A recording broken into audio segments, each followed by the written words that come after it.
Ya se ve en presentación, doctor. Ya.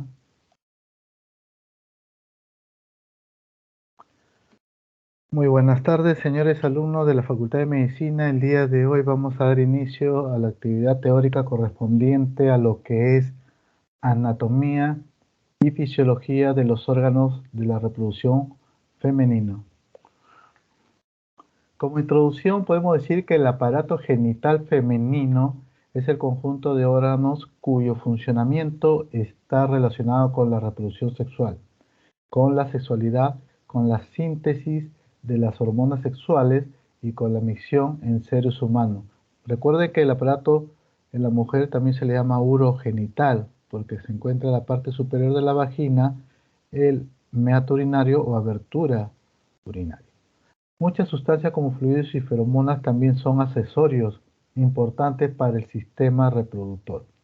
Los aparatos reproductor y urinario comparten en general el mismo origen embriológico y se mantienen vinculados durante toda la vida del organismo. Entonces empezamos lo que es anatomía del aparato genital femenino, que consta de dos partes, los genitales externos y los genitales internos. Empezamos con los genitales externos, ¿no?, que se le llama con el conjunto como la vulva. Esta vulva tiene lo que es el monte de Venus, que se encuentra en la parte anterior, que está compuesto por montículo de grasa y tiene su vello pubiano. Tenemos lo que son los labios mayores. Luego viene lo que son esta estructura que ven acá, labios menores. El 4 es el clítoris, que tiene su capuchón, que lo vamos a ver más adelante. Luego acá el meato urinario. Y aquí mire, paralelamente al meato urinario hay dos glándulas, que le llaman glándulas parauretrales, o llamada también glándula de Skene. Casi está en la parte superior del labio inferior, o el labio menor, perdón. Y en la parte inferior del mismo labio menor se va a encontrar la glándula pulvovestibular, o también llamada glándula vestibular mayor, o llamada también de Bartolino. Luego tenemos lo que es el introito vaginal, que está cubierto por el himen, y tenemos lo que es la zona del perine. En cuanto a lo que es el monte de Venus, como ustedes ven, es una elevación redonda que se va a estar situado adelante de la sínfisis del pubis y está constituido por tejido graso o acumulación de grasa. Este vello pubiano empieza a nacer a partir de la pubertad. ¿Y para qué sirve el monte de Venus? Sirve para proteger a los órganos genitales y amortiguar el contacto entre el hombre y la mujer durante el coito. Los labios mayores, como ustedes pueden ver, mira, son pliegues largos que forman lo que es la hendidura vulvar. Este sería la hendidura vulvar, donde se forma lo que es el labio mayor derecho y el labio mayor izquierdo. Y tiene una capa externa, miren, como pueden ver, que está bien pigmentado, ¿no? Y que esta parte tiene glándulas sebáceas. La cara interna, como pueden ver acá, está revestida de mucosa y que es ahí donde hay una comisura anterior y una comisura posterior. Esta comisura posterior se le llama también como horquilla vulvar. Luego tenemos lo que son los labios no menores, que están separados por los labios mayores y van a formar entre el labio mayor y menor el surco interlabial del vestíbulo, ¿no?, por el surco ninfo y menial. Cada labio menor es un pliegue delgadito, como pueden ver acá, similar a una membrana de mucosa. Estos labios menores no contienen folículos pilosos. Poseen abundantes glándulas sebáceas y escasas glándulas sudoríparas. El clítoris es un órgano eréctil, se dice que es el antónimo del pene del hombre, ¿no? Tiene una raíz o pilares que van a ser apoyados por la rama inferior de la sínfisis del pubis, que está aquí. Y esto va a estar cubierto por los músculos isquio cavernosos. Tiene un cuerpo que es la zona delgada, delgazada, y tiene un glande similar al glande del pene del hombre. Tiene una parte dilatada que mide en un conjunto del cuerpo y glande entre los dos cerca de 2 centímetros y está conformado por dos cuerpos cavernosos, al igual que el pene del hombre, que se le llaman pilares, ¿no?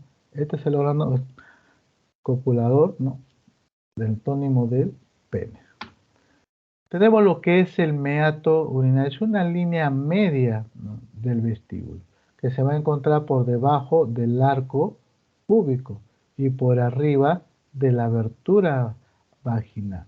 El meato urinario, en, en lo que es su longitud, tiene cerca de 3 centímetros, ¿no?, con un diámetro de 1 a 1.5 centímetros, ¿no?, que se van a encontrar, como les digo, debajo del arco púbico.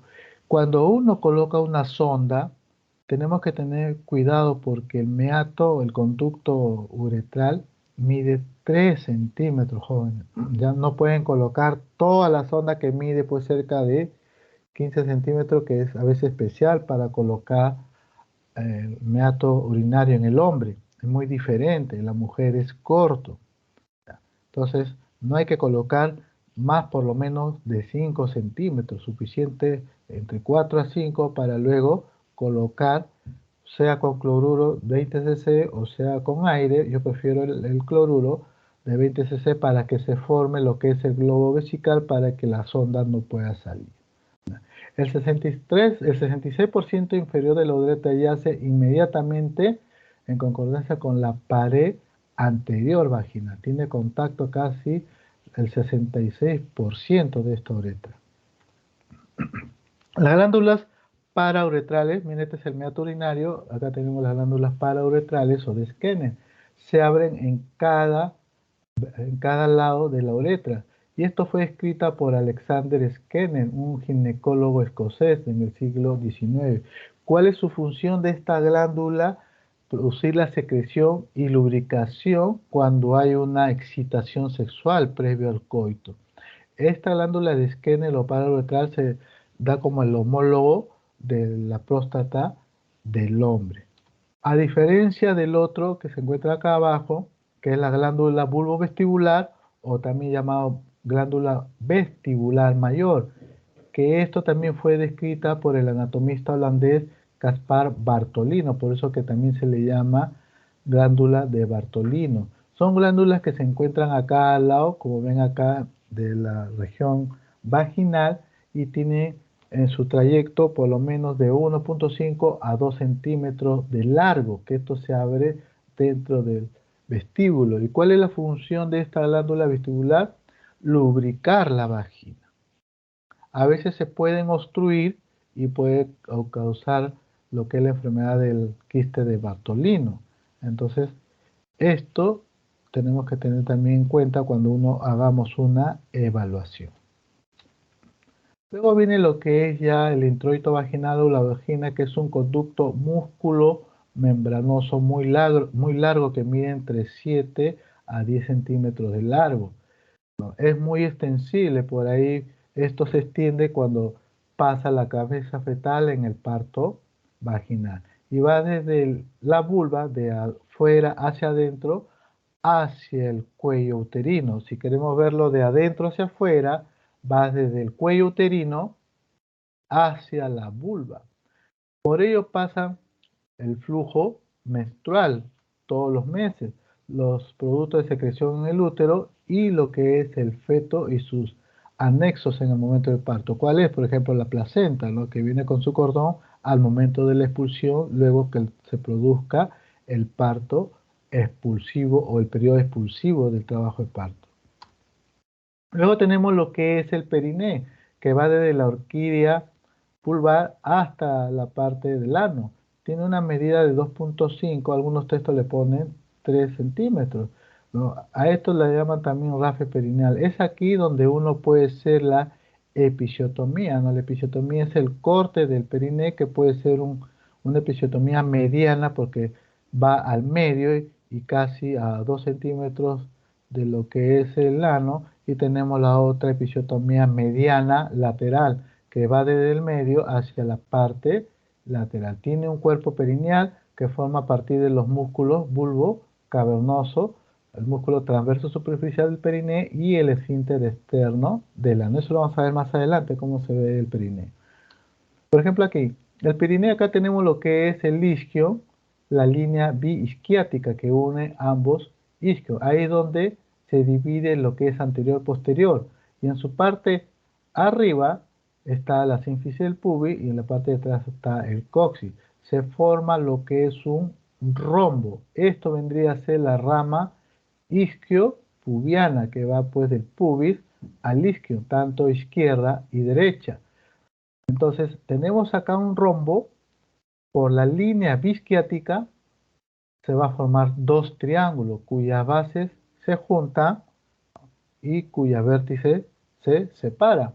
Y se forma lo que es el triángulo anterior que va dirigido al pubis y el triángulo posterior que va dirigido al coxis. En el triángulo anterior va a estar el periné urogenital.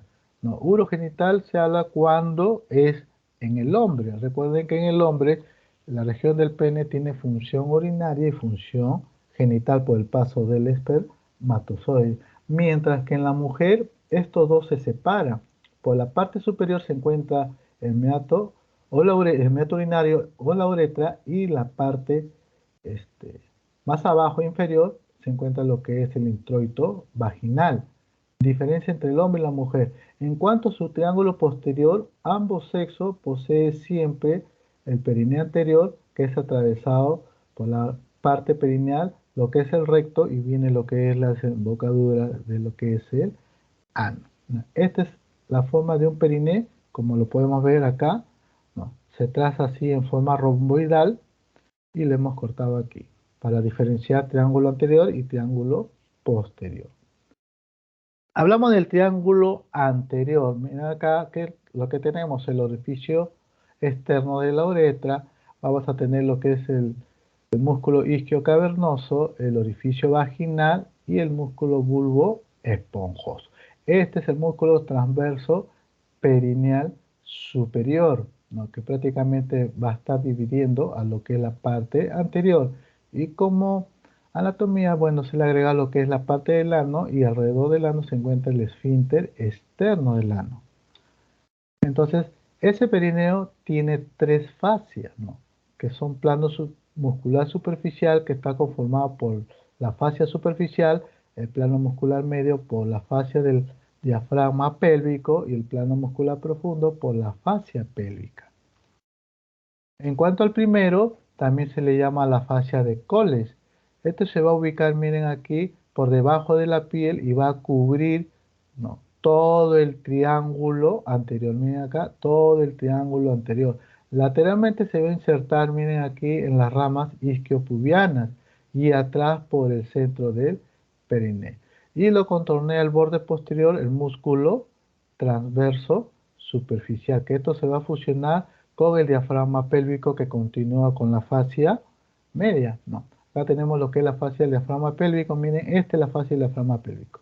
Al igual que la fascia superficial, la fascia del diafragma pélvico es de forma triangular y ocupa solamente la región urogenital del periné, ¿no?, tanto del hombre como la mujer. Y tiene dos hojas, una hoja superficial y otra hoja profunda que va a envolver a los músculos transversos profundos, ¿no? Y tenemos lo que es esto y el esfínter externo de la uretra. Este diafragma son los que van a envolver y se encuentra en el plano muscular medio. Seguimos bajando y tenemos el plano muscular profundo, que es la fascia pélvica, que ya prácticamente está a nivel de la excavación pélvica, y esto va a estar recubierto ¿por quién? Por los músculos elevador del ano y el músculo coccígeo, y que continúa lateralmente por la fascia del obturatriz y se va hacia atrás formando lo que cubre el plexo sacro. Esto a veces no es uniforme. A veces se presentan engrosamientos a nivel de las inserciones del músculo elevador del ano y van a formar lo que es el arco tendinoso de esta fascia pélvica con el arco tendinoso del músculo elevador del ano. Luego vamos a tener propiamente los planos musculares del perineo, que se van a dividir en tres. lo que es la fase del plano superficial o de los músculos perineales, el medio diafragma urogenital y el profundo el diafragma pélvico. Dentro del primero van a estar estos cuatro músculos, que son los isquios cavernosos, bulbo esponjosos, transverso superficial del periné y el esfínter externo del ano. En el medio o diafragma urogenital va a estar dos estructuras: el esfínter estriado de la uretra, el transverso profundo del periné y en el plano profundo diafragma pélvico, el músculo elevador del ano que contiene tres músculos: el músculo puborectal, músculo pubococcígeo y el músculo iliococcígeo. Y por último tenemos lo que es el músculo propiamente del coccígeo. Vamos a ver sus inserciones. Miren, los músculos perineales se van a conformar a los lados. Cerca de la rama isquiopubiana va a estar el músculo isquio cavernoso. Luego va a estar rodeando casi el meato urinario y lo que es la vagina, el músculo bulbo cavernoso. Y este músculo transverso superficial, transverso, ¿por qué? Porque se va en forma transversal y está en la parte superficial del periné, por debajo de la piel. Entonces, vemos lo que es el músculo isquio cavernoso. Su origen se va a inicialmente donde en la tuberosidad isquiática, que es de aquí, y se va a insertar en el hueso isquio púbico, que es acá. ¿Cuál es su acción? Comprime los pilares del clítoris. Esa es su función, comprime los pilares del clítoris. El músculo bulbo cavernoso, ¿no? Su origen empieza desde el cuerpo perineal, que viene acá, ¿no? Y va hasta la parte posterior de la superficie del clítoris. ¿Cuál es su acción? Comprime la vena dorsal del clítoris. Mientras que el músculo transverso superficial del periné se origina en la tuberosidad isquiática, y va en sentido transversal hacia el tendón, que es de acá, perineal central, para luego unirse con el otro músculo transverso superficial del otro lado. ¿Cuál es su función? Fija lo que es el cuerpo perineal. El músculo estriado de la uretra, ¿no? Que viene, mira, se origina ¿dónde? En la parte anterior de esta fascia del diafragma pélvico y rodea todo lo que es el plexo venoso prostático. Su inserción se dirige atrás, ¿no? Como ven acá, y lateral a la uretra y termina detrás del conducto uretral, o sea, la parte posterior, donde ahí se van a entrecruzar sus fibras y termina dentro del centro del periné. Su acción es cerrar la porción membranosa del conducto uretral. Por eso se llama músculo estriado, que es un músculo voluntario que lo podemos nosotros manejar. Los músculos profundos del perineo tenemos aquí, miren, el músculo esfínter externo de la uretra, tenemos el músculo transverso profundo del periné, tenemos lo que es el cuerpo o centro del periné, donde van a estar acá el músculo transverso profundo, porque nos estamos yendo de arriba hacia abajo. Luego vamos a tener lo que es el músculo esfínter del ano, este es el ligamento ano-coccígeo que va del ano a la región del coxis. Luego tenemos acá el músculo, el plano profundo, el músculo coccígeo, cuyo origen se va a dar en la cara pélvica de la espina ciática, que es acá, mira. Cara pélvica de la espina ciática, y va yendo en forma lateral hacia la región del sacro y va también llegar a la parte superior del coxis. ¿Cuál es su acción? Sirve como plano de sostén de los órganos pélvicos. Quiere decir que forma parte de lo que es el suelo pélvico. Tenemos lo que es el músculo iliococcígeo, cuyo origen está a cada lado del arco tendinoso de la fosita obturatriz, que es aquí, y se va hacia la espina ciática. Y de ahí se va a dirigir, al igual que el anterior, hacia la región posterior del coxis con el ligamento ano-coccígeo. ¿Cuál es su acción? Su función, igual que la anterior, sirve de sostén de órganos intrapélvicos. El músculo pubococcígeo se origina, ¿no?, como su nombre indica, pubos, en el pubis, y se va a insertar en el coxis, ¿no?, y el ligamento ano-coccígeo. Su función o su acción, igual que las anteriores, sostén de los órganos intrapélvicos. Quiere decir que va a formar lo que es el suelo pélvico. El músculo puborectal, cuyo origen se va a iniciar, miren aquí, entre el pubis y sigue su curso hacia la parte, este es anterior y este posterior, sigue su curso hasta la parte posterior para unirse por el otro músculo del otro lado, ¿ya? Y se va a formar como una herradura invertida, por no decir esta vocal que no lo quiero nombrar. Ya, una hendidura invertida y va a formar lo que es el complejo anorrectal. ¿Y a dónde va a llegar esta fibra? Va a llegar al cuerpo perineal y al músculo pubovaginal. Su acción, igual que las anteriores, órganos intrapélvicos. Entonces quiere decir que este plano profundo del diafragma pélvico es prácticamente el suelo pélvico donde va a contener o va a servir de sostén de todos los órganos intrapélvicos que se encuentren aquí. Si no hubiera esto, todos los órganos estarían pues fuera de su lugar. Ahora, la prolongación anterior de la fosa isquioanal, ¿no? Que está limitada por el músculo elevador del ano, músculo obturador interno y el diafragma urogenital. ¿Por qué de importancia esto? Porque aquí es donde se van a formar los abscesos, que es un absceso acúmulo de pus, o también si es que hay pequeñas hemorragias se van a formar lo que son los hematomas pélvicos. En la parte posterior tenemos aquí el músculo elevador del ano, en su parte medial tenemos lo que es el músculo obturador en su parte, músculo obturador interno en su pared lateral y luego tenemos lo que es la fosa isquiana. Como ustedes pueden ver acá, acá tienen lo que es el conducto o canal pudendo, o también se le llama el canal de Alcock. ¿Por qué le llaman canal pudendo? Porque por ahí salen los vasos pudendos internos y el nervio pudendo. Por eso que a veces aquí lo que yo le digo que se forman los abscesos o a veces puede haber una ruptura y puede salir sangre y se forman los hematomas pélvicos. Entonces esto es lo que es el conducto o canal pudendo o canal de Alcock. ¿Cuál es el contenido? Contiene grasa, contiene el van del pudendo, vena, arteria y nervio. Se llama conducto de Alcock, tiene dos prolongaciones. Hacia la parte anterior va al perineo anterior y en la parte posterior, que es la continuación detrás del músculo glúteo mayor. Su importancia de esto de conducto permite la distensión de la ampolla rectal. Lugar de acceso hasta puede formar, debido a que hay abscesos, los abscesos que hace destruye tejido y se forma lo que son fisuras. ¿Qué cosa es una fisura? Es una pérdida de continuidad que puede comunicar de un sitio a la región del ano.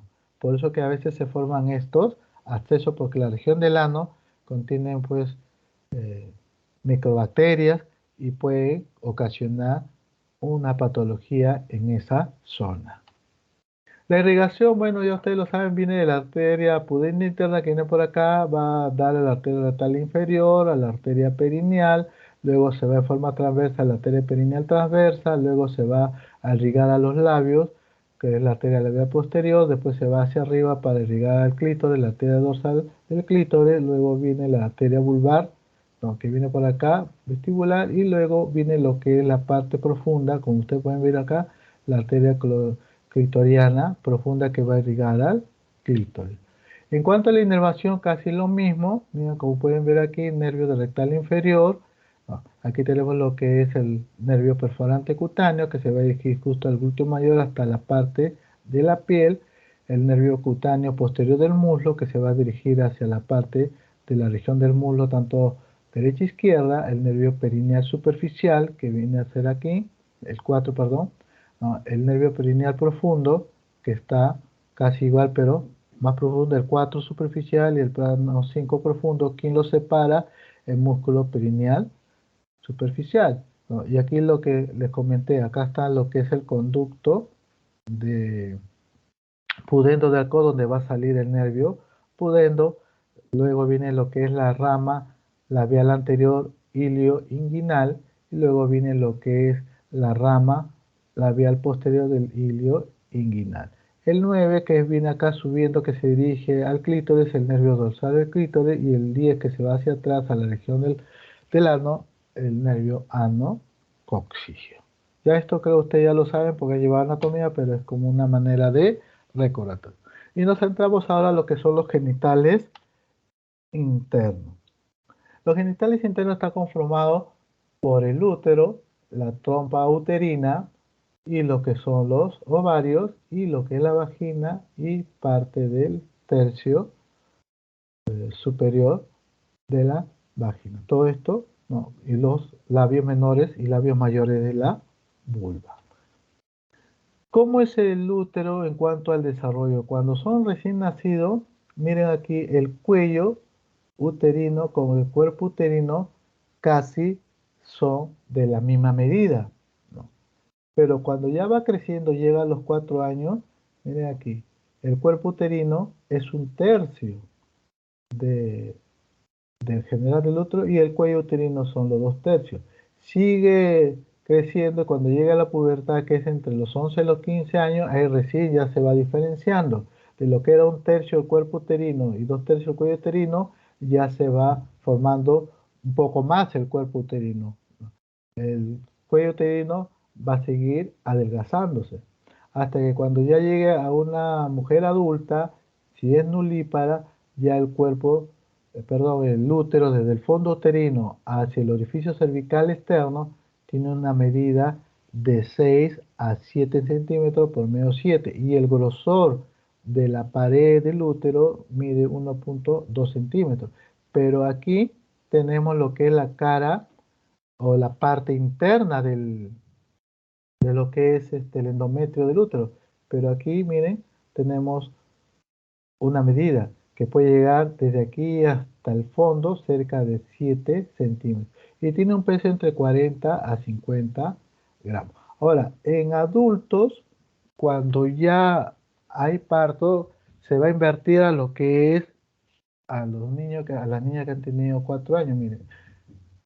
Es 2 tercios del cuerpo más un tercio del cuello uterino. Tiene una medida cuando ya vio parto, posparto, sube, ¿no? 60 a 70 gramos. El cuello uterino puede medir de 2,5 a 3,5 promedio, 3 centímetros. Y tenemos una zona que es el istmo, que es aquí. ¿Qué es el istmo? Se va a encontrar entre el cuello uterino y el cuerpo uterino. Este istmo mide cerca de 1 centímetro de grosor. Cuando la gestación va avanzando, este istmo se va anchando.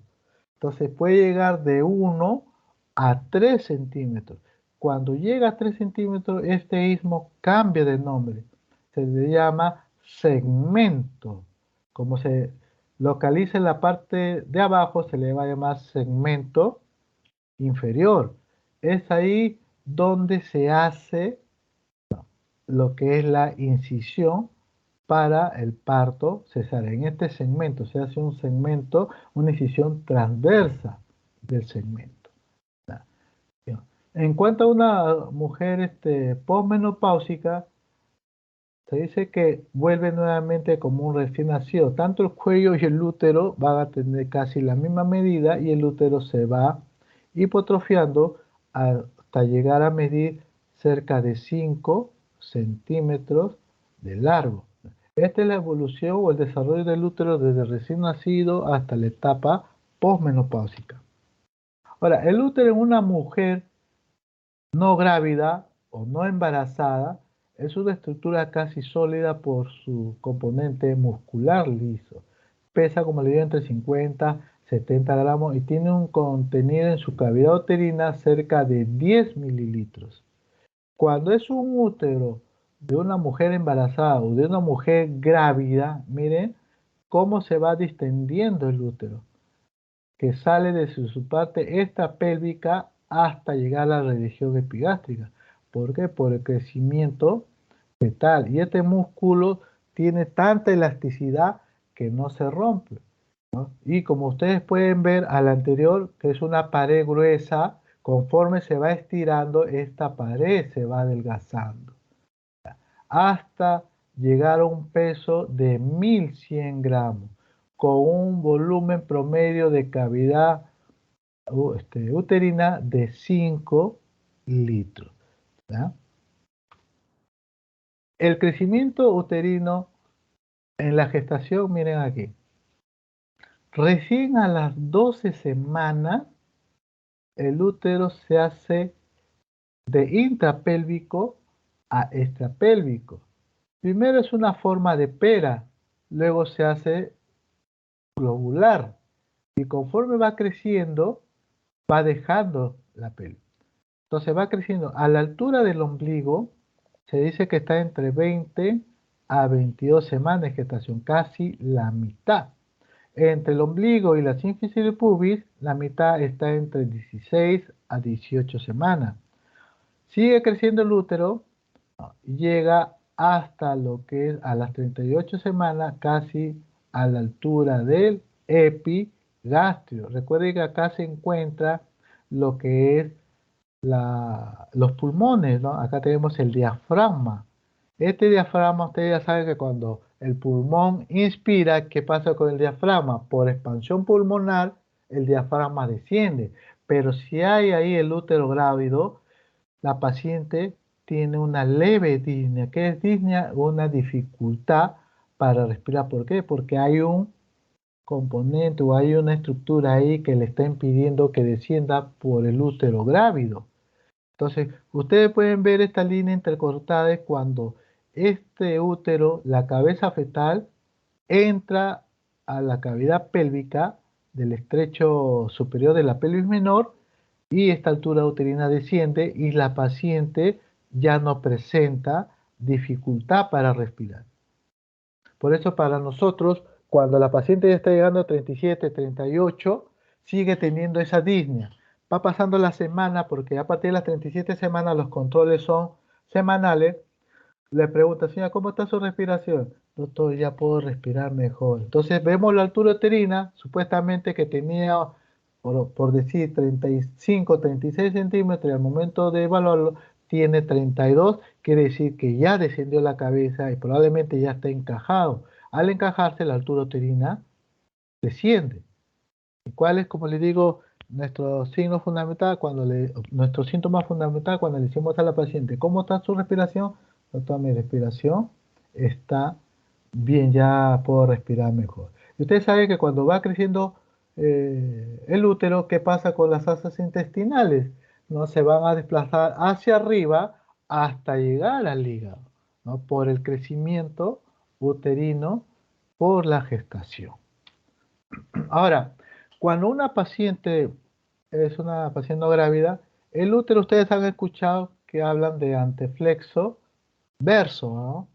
Esto se da cuando hablamos de anteflexo verso, tenemos que separarlo. ¿Qué es anteflexo? Se da cuando el cuello uterino con el cuerpo uterino hace una angulación de 170 grados.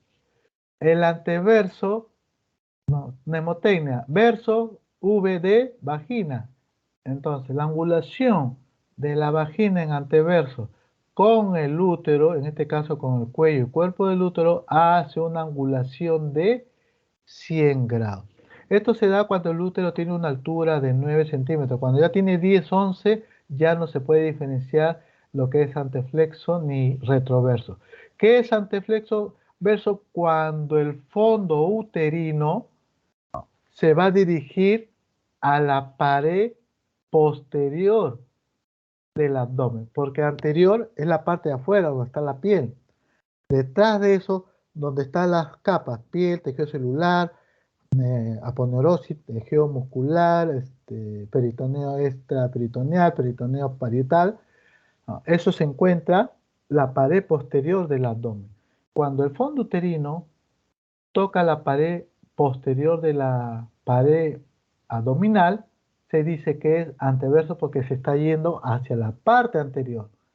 Cuando hablamos de retroflexo verso, Quiere decir que este fondo uterino no va hacia la parte de adelante, sino se va hacia atrás, pues le llaman retro. Se va a dirigir este fondo uterino ¿hacia dónde? Hacia la cara anterior del sacro. ¿Ya? Hacia la cara anterior. A eso se le denomina retroflexo verso.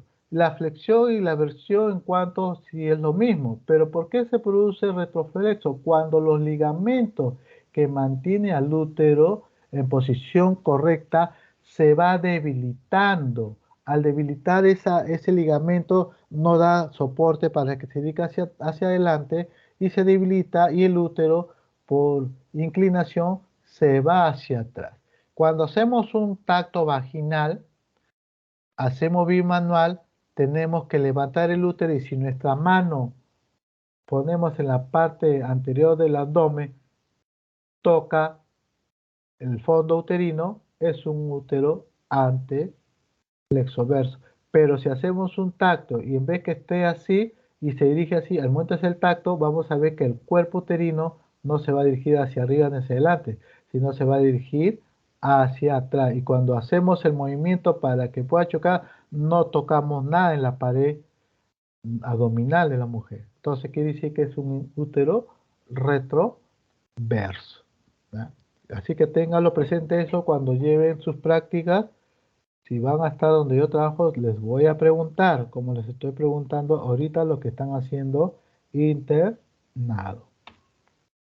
Luego tenemos lo que es la parte del útero, tenemos lo que es el fondo uterino, el cuerpo uterino, que es esto que también se le llama segmento superior. Miren aquí, ven, es grueso, con gran cantidad de miocina, ¿no? Y gran capacidad contráctil. ¿Qué significa? Que ante la acción de la oxitocina en un trabajo de parto, tiene la gran fuerza de contraer. El istmo, en una paciente no grávida, y en una paciente grávida se le llama segmento inferior. Es adelgazado y tiene escasa contractibilidad. ¿Qué significa?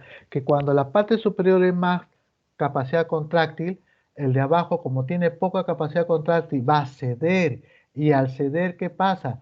Va a producirse lo que es el borramiento o incorporación.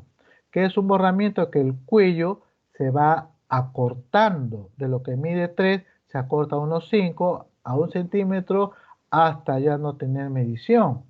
El cuello uterino, ¿qué es esto? ¿No? Ahí posee nula capacidad contráctil. Es por eso que al momento de producir las contracciones, la parte del cuello uterino va a ceder, porque no tiene esa contraposición. Al ceder, lógico que se va a dilatar, o sea, se va a abrir el cuello. Entonces, eso es lo que se fundamenta, cómo se produce una contracción uterina. Las estructuras del útero, ya ustedes ya lo saben, son 3 capas que van de afuera hacia adentro, ¿no? La capa externa, ¿no? O llamada serosa, que es el perimetrio, la capa media, o llamada también muscular, que es el miometrio, y la capa interna o mucosa, que es el endometrio. El endometrio, ya saben ustedes que tiene 2 tipos de endometrio. El funcional, que está expuesto a las hormonas femeninas, que son el estrógeno y progesterona, y basal, que se encuentra, ¿no?, en contacto con el miometrio, ¿no? Si lo pueden ver aquí, esto es. Se encuentra en contacto con el miometrio. Histológicamente, vemos aquí, miren, como les dije, la capa serosa del perimetrio, ¿no?, es la capa externa. Este de aquí es la capa muscular. La capa muscular tiene 2 fibras musculares. Lo que es aquí debajo de la serosa, ¿no?, que es la parte externa del miometrio, y aquí a nivel de la basal del endometrio, la capa interna del endometrio. ¿Qué son? Son fibras longitudinales. Longitudinales porque van en forma de longitud a lo largo.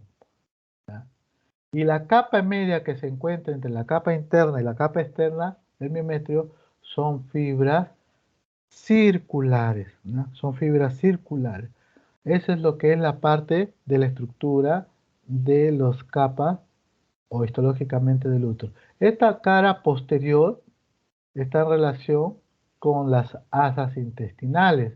En su cara anterior, ¿quién está? Está la vejiga. Y recuerden que entre la vejiga y la cara anterior del útero, ¿qué es lo que se encuentra? El fondo de saco vésico uterino o espacio vésico uterino. En el otro extremo, en la cara posterior del útero, con la cara anterior del recto, tenemos el espacio recto o uterino, o llamado también el fondo de saco de Douglas. ¿Por qué le llaman saco? Porque tiene forma de un saco, una bolsa. Ustedes pueden ver aquí, miren, este es más caudal que acá, este es más cefálico. Es aquí donde se coleccionan los líquidos. Cualquier proceso patológico, un pus o algo, se colecciona líquido por gravedad. O puede haber un embarazo ectópico roto por gravedad. Aquí hay presencia de líquido, en este caso sería líquido hemático, ¿verdad? Y aquí vemos, miren, lo que se está diciendo. La parte externa e interna son longitudinales, pero la parte media, miren aquí, son circulares. Este ligamento redondo es un ligamento que sirve de sostén al útero, que va desde el fondo uterino, viene por acá, entra al conducto inguinal, en la mujer, en el hombre, conducto espermático, y a dónde se va a insertar, se va a insertar en el labio mayor de la vagina. Ahí se inserta el ligamento redondo. El ligamento propio del ovario que va del fondo uterino hacia el ovario. Los ligamentos cardinales, o también se le llama cervical transverso o McEnroe, va desde la cara lateral del útero hacia la pared del sacro, pared lateral del sacro. Y esta pared vaginal que va de la cara anterior del útero hacia la pared anterior vaginal. Miren aquí sus fibras como son. Cuando uno hace un corte, su capa media es circular, mientras que su capa externa es longitudinal, ¿no? Cuanto a su irrigación, recuerde que la arteria uterina va a venir por aquí y va a irrigar la parte interna del útero. Estas estructuras que ustedes ven acá son las arterias arciformes que van a irrigar toda la parte del cuerpo uterino. Estas arterias arciformes va a dar las arterias radiales, ¿no? Que se van a dirigir ya en la parte muscular. Y estas arterias radiales van a dar origen a las arterias espirales, porque tienen la forma de espiral hasta llegar al endometrio. Esa es la irrigación del útero. Y hay un componente de nosotros que le decimos la cruz de los ginecólogos. ¿Por qué la cruz de los ginecólogos? Ven esta figura, miren, la arteria uterina. Y mira quién pasa por debajo, pasa el uréter. Entonces la arteria uterina pasa por encima del uréter a 2 centímetros del cuello uterino. ¿Por qué cruz de los ginecólogos? Porque tiene la forma de una cruz. Y cuando hagamos histerectomía tenemos mucho cuidado de poder llevarnos el uréter. Si uno conoce la anatomía, sabemos que se encuentra a 2 centímetros. ¿Qué hacemos? Tenemos que separar el peritoneo visceral, ¿no? Para que este cuello baje y se separe 2 a por lo menos 3 o 4 centímetros y nos da la opción de poder ligar esta arteria uterina, porque tenemos que ligar, porque si no ligamos, sale la sangre y la paciente puede desangrarse. Pero tenemos que ligar para poder hacer la histerectomía. Eso se le llama la cruz de los ginecólogos.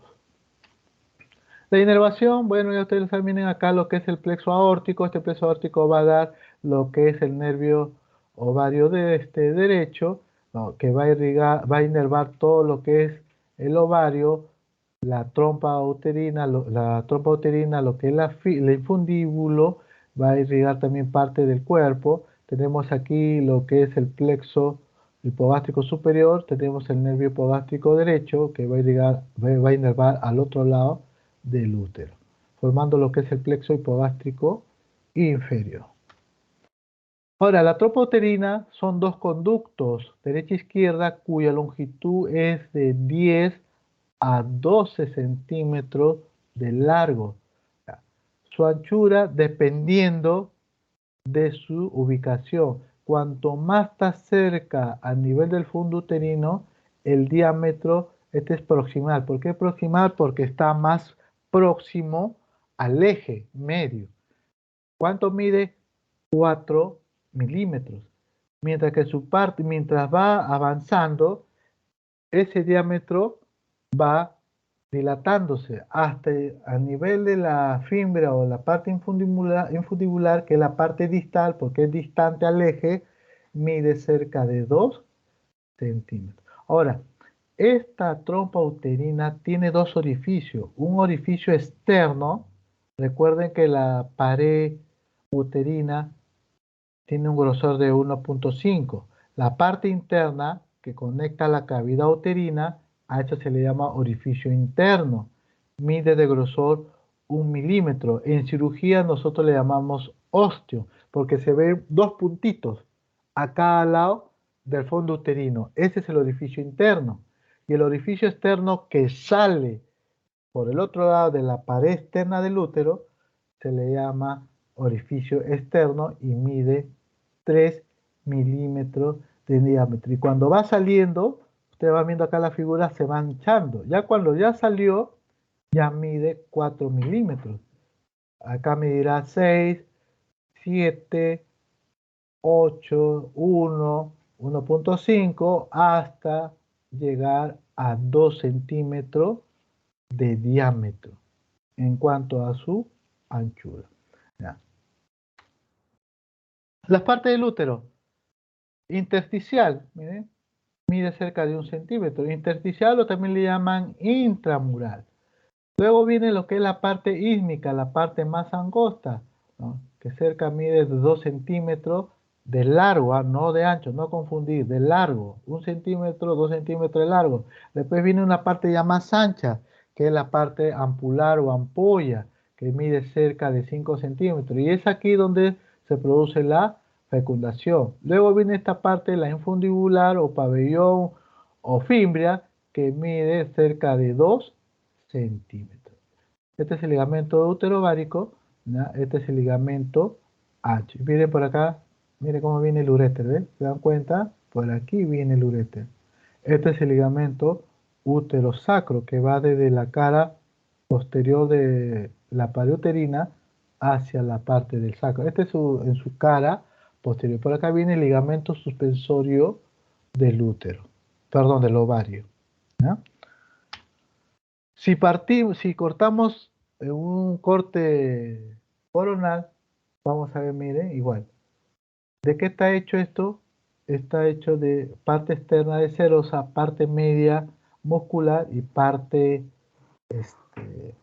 interna de mucosa. Y miren aquí, a esto le decía, el orificio interno que está en contacto con la cavidad uterina o cavidad endometrial. Aquí mide 1 milímetro de grosor.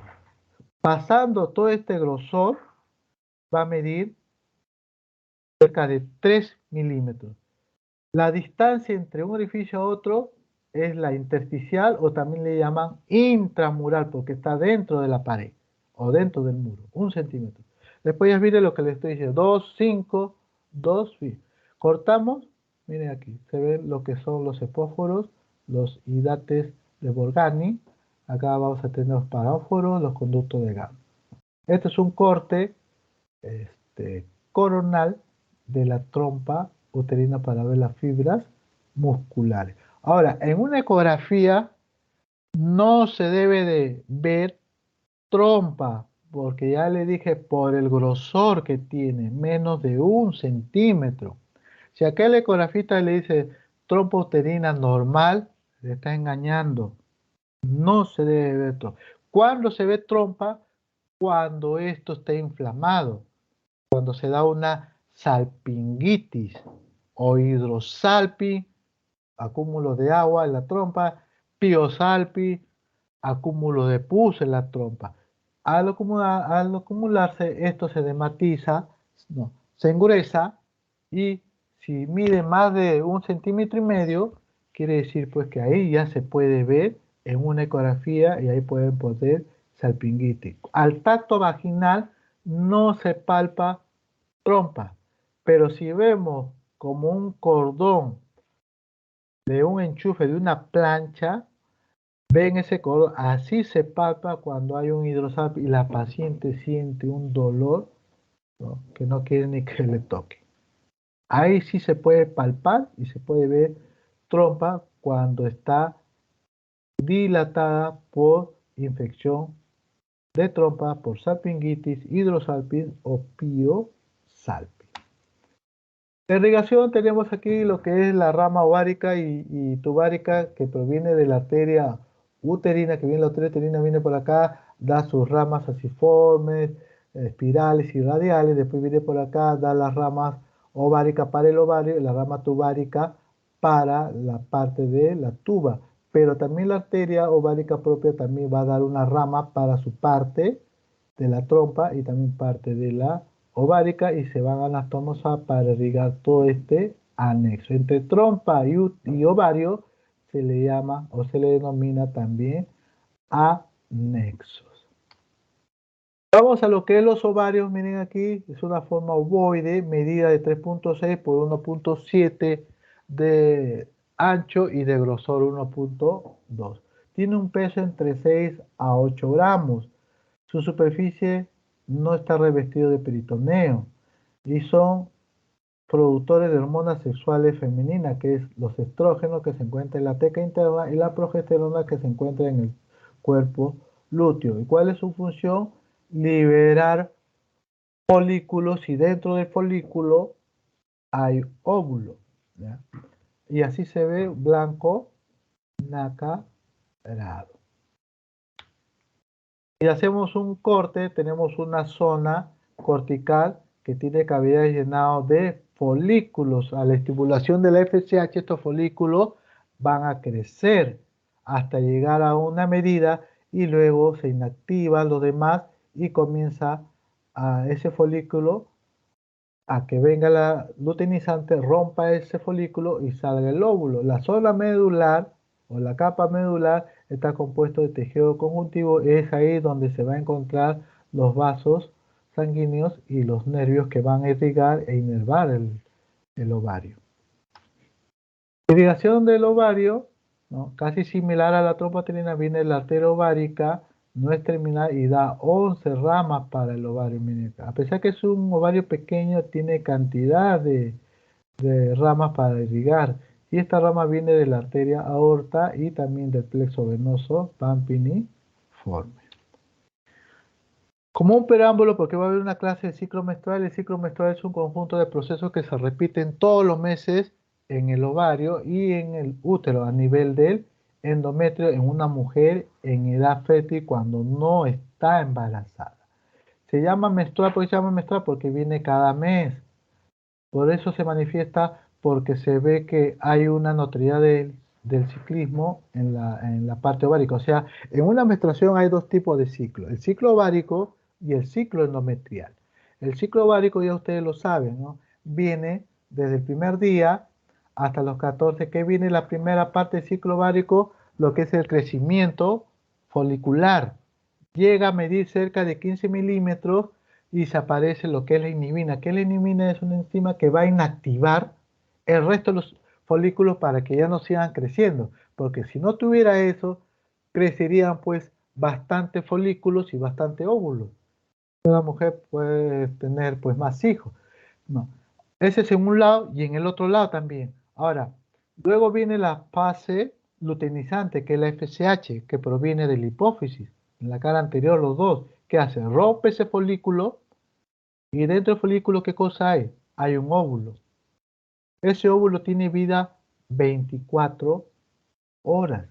Luego de producido 24 horas, ese óvulo se inactiva, ¿ya?, y comienza a formarse lo que es el cuerpo lúteo y no hay fecundación hasta llegar su ciclo y nuevamente empieza el día 1, acá sería 28, al día siguiente día 1. No hablo del mes, sino hablo del ciclo ovárico, que ustedes ya saben, el ciclo menstrual es 28 más menos 7.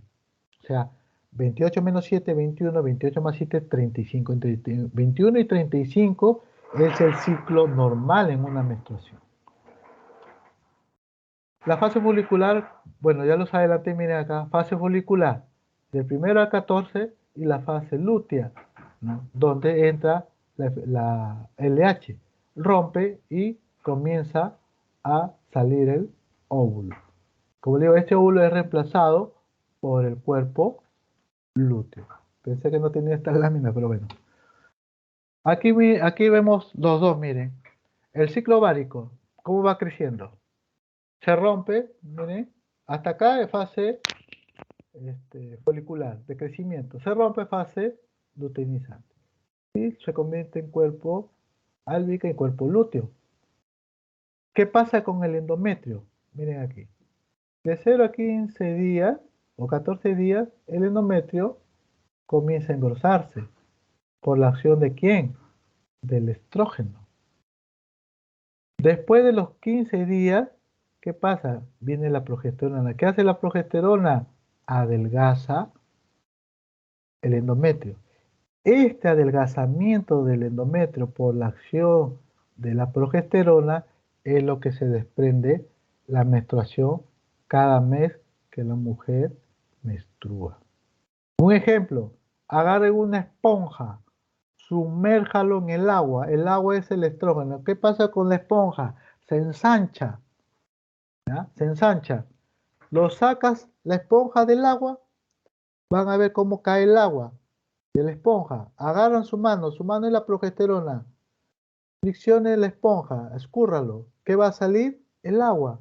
Esa salida del agua es la menstruación en la mujer. Por eso que mensualmente la mujer pierde sangre entre 5 a 80 mililitros es la que la mujer cumple su ciclo menstrual. Por eso que la mujer, su hemoglobina es más baja que el hombre, de 12 a 15, en el hombre de 13 a 16. En una mujer gestante, por cantidad de nutrientes que pasa al feto, baja más su hemoglobina en la mujer. Límite normal de una mujer gestante es de 11. Por debajo de 11 ya es anemia gestacional. Este es el ciclo menstrual que creo que tienen una clase aparte que ya lo van a ampliar, pero parte de anatomía y fisiología de los órganos reproductor femenino les he traído un adelanto. Luego viene lo que es la pelvis ósea. La pelvis ósea está conformada por, miren, por los dos huesos coxales, conformados, ¿no?, por lo que es el ilio, lo que es el pubis y lo que es el isquio. Se fusiona, ¿qué forma? ¿Se acuerdan? El acetábulo o cavidad cotiloidea. Después, ¿qué es lo que viene? El sacro, los 5 sacros fusionados. Luego viene el coxis, los 4 coxis fusionados. Este de aquí, jóvenes, ¿cómo se le llama? Esto se le llama el promontorio. ¿Qué es el promontorio? Es el borde superior de la primera vértebra sacra. Cuando les pregunte qué promontorio, no me diga que está entre L5 y S1. Si ustedes me dicen L5, S1, quiere decir que es un disco intervertebral. ¿Por qué es importante el promontorio? Cuando uno hace un tacto vaginal, no se debe de palpar promontorio. Si uno palpa promontorio, quiere decir que la paciente es pelvis estrecha. ¿Es pelvis ginecoide o es pelvis estrecha? Pero más no es pelvis límite. No existe el término, no es pelvis límite. No, ¿qué cosa en su límite? Es un punto entre lo que es y lo que no es. Ese es un límite. Así que no me digan pelvis límite. ¿Es pelvis ginecoide o es pelvis estrecha? Y vamos a tener aquí, miren, todo lo que es aquí es pelvis mayor o pelvis falsa. ¿Cuáles son sus límites? Miren, en su lado posterior van a estar las vértebras sacras. En su parte lateral, las fosas ilíacas. Y en su parte anterior, todo lo que es la porción inferior de la pared abdominal. Este es pelvis mayor o pelvis falsa. Pelvis menor o pelvis verdadera, ¿no? ¿Dónde va el límite superior? Lo que es el promontorio y el hueso pubiano. Límite inferior es el estrecho inferior de la pelvis menor. En su límite posterior tenemos a la superficie o cara anterior del sacro.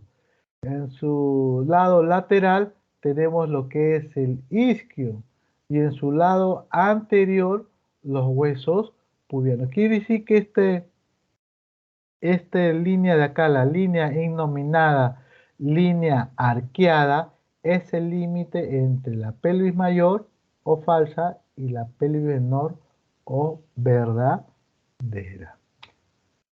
Si hacemos un corte axial, vemos una vista lateral, línea innominada o línea arqueada hacia la cresta del ilio, pelvis mayor o falsa. De la línea innominada hacia la parte de la tuberosidad isquiática, pelvis menor o verdadera. Los tipos de pelvis ginecoide, miren aquí, en su parte anterior es más ancha que su parte posterior. ¿No? En la parte androide es una forma de corazón, miren aquí. La parte anterior es muy ancho, es muy parada y en su parte de anchura es más angosta. En la platipeloide es más ancha la parte de los laterales y la parte antero-posterior es más pequeña. Y la antropoide, ¿no? Es ambos, ¿no? La parte más estrecha antero-posterior y la parte transversal. Esos son los 4 tipos de pelvis femenina: ginecoide, androide, platipeloide y antropoide. Y aquí tenemos todas las características de estas 4 pelvis, ya que esto creo ya ustedes ya lo saben, lo voy a pasar por el tiempo, ¿ya? Pero esto ya creo que deben de saberlo. Vamos a lo que son los estrechos de la pelvis menor. Hay 3 estrechos: el estrecho superior o entrada pélvica, el estrecho medio o excavación pélvica y el estrecho inferior o salida pélvica. En cuanto al primero, miren, está formado por la línea nominada o línea arqueada, por ambos huesos ilíacos, y atrás está formado por el promontorio y en la parte anterior por la sínfisis del pubis. Esta es la entrada de la pelvis. Seguimos bajando, el estrecho medio de excavación pélvica, miren, formado por las espinas ciáticas de ambos isquios, hacia atrás por el sacro, ¿no? En su cara anterior a nivel de S4, S3, S4, y luego en su cara anterior por el borde inferior de la sínfisis del pubis. El estrecho inferior o salida pélvica, ¿no? Formada por las tuberosidades isquiáticas, hacia atrás por el sacro, ¿ya? Perdón, por el arco subpúbico y hacia atrás por el coxis. No. Entonces, esto es lo que es el estrecho inferior o salida pélvica, ¿ya? Atrás por el sacro y anterior por el arco subpúbico. Este es el arco subpúbico. En su vista lateral, vemos aquí, miren, todo este es el estrecho de la pelvis menor. Promontorio, miren, ¿dónde está el promontorio? Acá, borde superior de la primera vértebra sacra. Este es el diámetro conjugado verdadero. Y este es el diámetro subcoxis subpúbico. Subcoxis subpúbico. Que de aquí para acá mide 9 centímetros, pero hace una retropulsión. Este punteado negro es que cuando baja la cabeza fetal, este coxis va hacia atrás, pues se llama retropulsión. Al ponerse hacia atrás, va a dar por lo menos 2 centímetros más. De aquí hasta acá es el diámetro subcoxis, subpúbico y mide 11 centímetros. Y no se rompe, ¿ah? Un alumno me preguntó el año pasado si se rompe. No se rompe. Regresa, pasa la cabeza fetal, se retrepulsea y vuelve a salir. Ahora vamos a tener los diámetros del estrecho superior. Tenemos tres tipos de diámetro. El diámetro antero-posterior, el diámetro transverso y el diámetro oblicuo. Cuando le pregunten cuántos diámetros hay en el estrecho superior, me tienen que decir antero-posterior, transverso y oblicuo. Luego les pregunto, ¿no? ¿Cómo es el diámetro transverso? Hay dos tipos de diámetro transverso. El diámetro transverso máximo se le dice porque es la parte más ancha y mide 13.5 centímetros. Y el diámetro transverso útil u obstétrico que mide 13. ¿Por qué? Por esto de aquí, por la espina ciática. Y este es lo que más nos interesa cuando hagamos la evaluación. Luego viene lo que es el oblicuo derecho, ¿no? Que empieza de la articulación sacroiliaca derecha y se va al lado opuesto de la línea inominada línea arqueada. ¿Cuánto mide el oblicuo derecho? 12 centímetros. El oblicuo izquierdo va de la articulación sacroiliaca izquierda hacia la línea inominada del lado opuesto, o sea, derecho. Oblicuo izquierdo. ¿Cuánto mide? 12.5. ¿Por qué el derecho es más angosto y el izquierdo es más ancho? Porque en el lado izquierdo se concentra la mayor cantidad de órganos pélvicos. Por eso que es un poco más el espacio. Y cuando son de presentación cefálica izquierda, por tener esta abertura un poco más que el lado derecho, la salida fetal o el trabajo de parto es un poco más rápido que el lado derecho. Mientras que el derecho, si es una presentación derecha, demora en salir un poco. ¿Por qué? Por este pequeño estrecho. A veces tanto será la cabecita que golpea en este lado de acá que a veces sale con su capo sucedáneo. Lo que es la parte antero-posterior tenemos a 3. Acá se ve lo que es el conjugado anatómico o llamado también promonto suprapúbico o también le llaman conjugado verdadero. Esto mide 11 centímetros. ¿Ya? Espérate, me faltó como, más adelante creo que lo voy a enseñar, pero les voy a decir. Aparte de esto, tenemos dos más, que es el promonto retropúbico. La parte posterior, este es anterior, la parte posterior hacia el promontorio se le llama conjugado obstétrico y eso tiene una medición de 10.5. Luego tenemos el último diámetro antero-posterior que es el promonto subpúbico que viene de aquí hacia el promontorio, de adelante hacia atrás, por eso se llama antero-posterior, se le llama diámetro o conjugado diagonal. ¿Cuánto mide eso?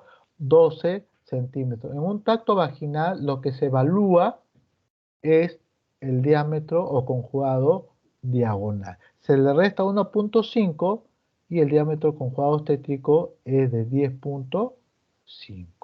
Quiere decir que es una pelvis ginecoide. Es el diámetro del estrecho superior. Del estrecho medio solamente hay dos que nos interesan. El diámetro transverso biciático que va de cada espina ciática. ¿Cuánto mide? 10 centímetros. El otro que es el diámetro antero-posterior que se le llama misacro subpúbico. ¿Qué es misacro? La mitad del sacro. Si el sacro tiene 5 vértebras, será a nivel de C3. Pues le llama misacro, mitad del sacro. Viene de atrás hacia adelante, hacia la región del borde inferior del sínfisis púbico. Entonces se le llama misacro subpúbico. ¿Cuánto mide eso? 12 centímetros. Seguimos bajando. El diámetro transverso en el estrecho inferior tenemos al isquiático. Biisquiático viene de la tuberosidad isquiática de uno a otro lado. ¿Cuánto mide? 11 centímetros. Y viene acá lo que es, ¿no?, el diámetro antero-posterior. Subcoxis, porque está al borde inferior del coxis, subpúbico. ¿Cuánto mide? 9 centímetros. En retropulsión mide 11 centímetros. También hay uno similar, que es el subsacro subpúbico, que va del borde inferior de la sínfisis del pubis al borde inferior de la quinta vértebra sacra. Por eso que le llama subsacro subpúbico. ¿Cuánto mide? 11 centímetros. Aquí tenemos el subparte lateral. Acá alguna literatura no ha puesto esto, pero lo que yo les traigo es que el conjugado anatómico verdadero, que va del promontorio al borde superior de la sínfisis del pubis, es 11 centímetros. Del promontorio a la mitad del superior inferior, en su parte posterior retropúbico, mide 10.5. Del promontorio al borde inferior de la sínfisis del pubis mide 12 centímetros. El anterior conjugado obstétrico y el último conjugado diagonal. Es aquí donde evaluamos directamente mediante un tacto vaginal. Y aquí lo que les estaba diciendo, ¿no?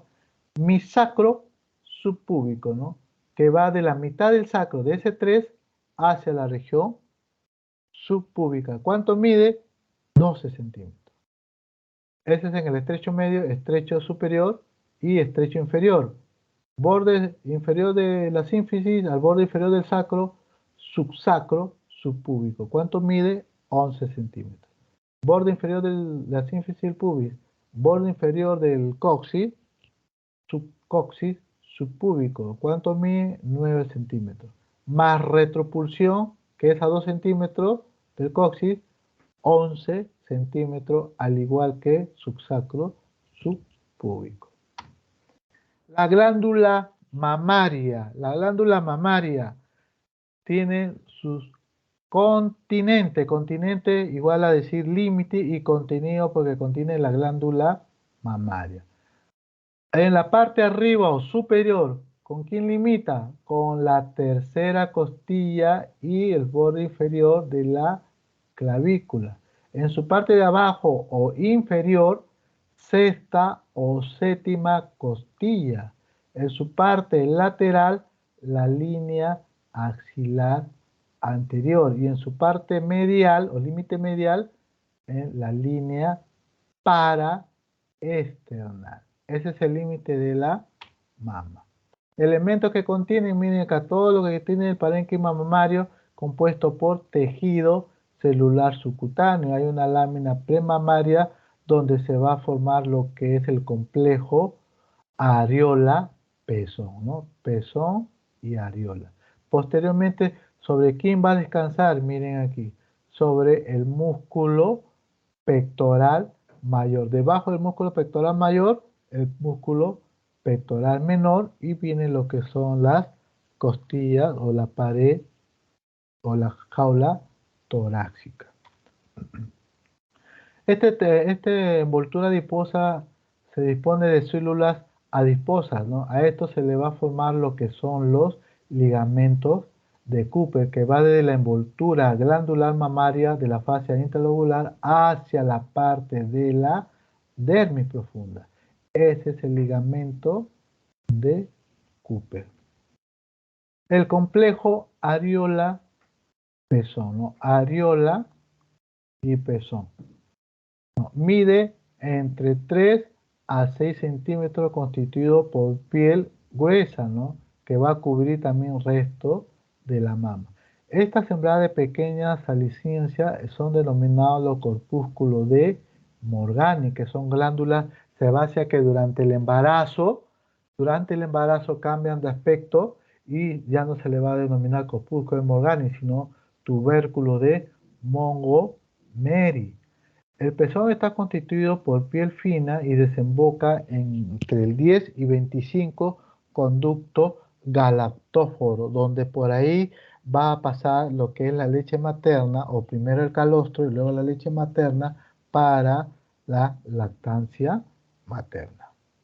La glándula mamaria contiene 20 lóbulos y cada uno tiene un conducto excretor, conducto galatóforo, que se abre, ¿no? Y se va a ubicar a nivel del pezón para que salga la leche.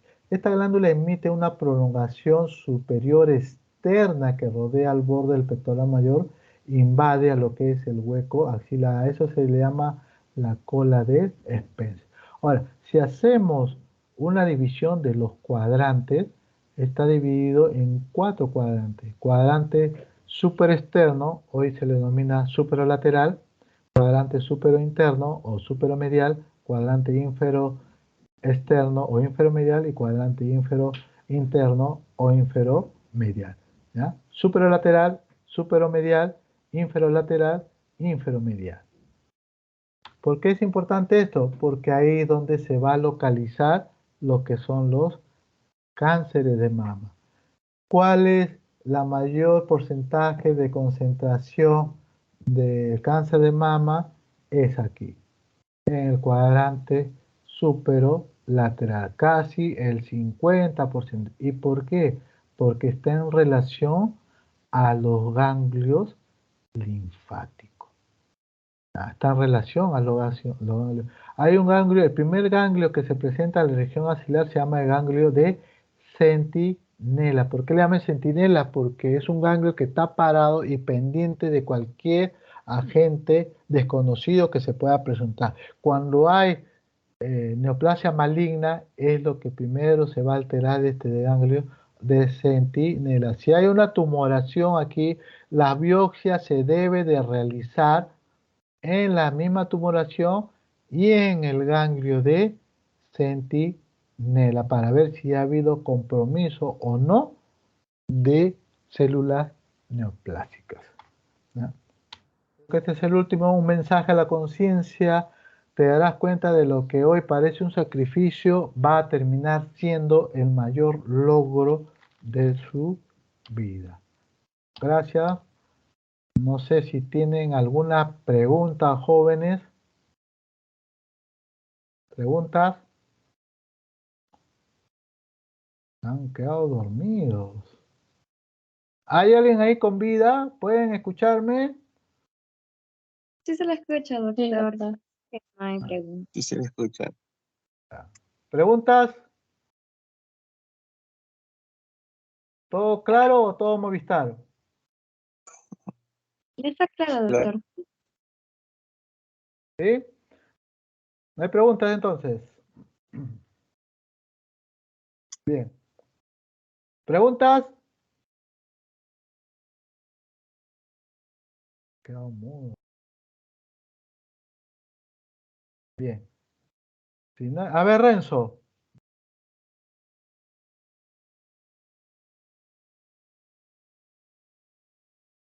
Se desanimó. Renzo, ¿están ahí? Sí, doctor, buenas tardes. No, fue de casualidad que lo tiré, disculpe. Ah, ya, ya. O sea, quiere sorprender. Ya. ¿Entendieron, jóvenes? ¿Todo Entel o todo Movistar? No, claro, doctor. Muy bien. Doctor.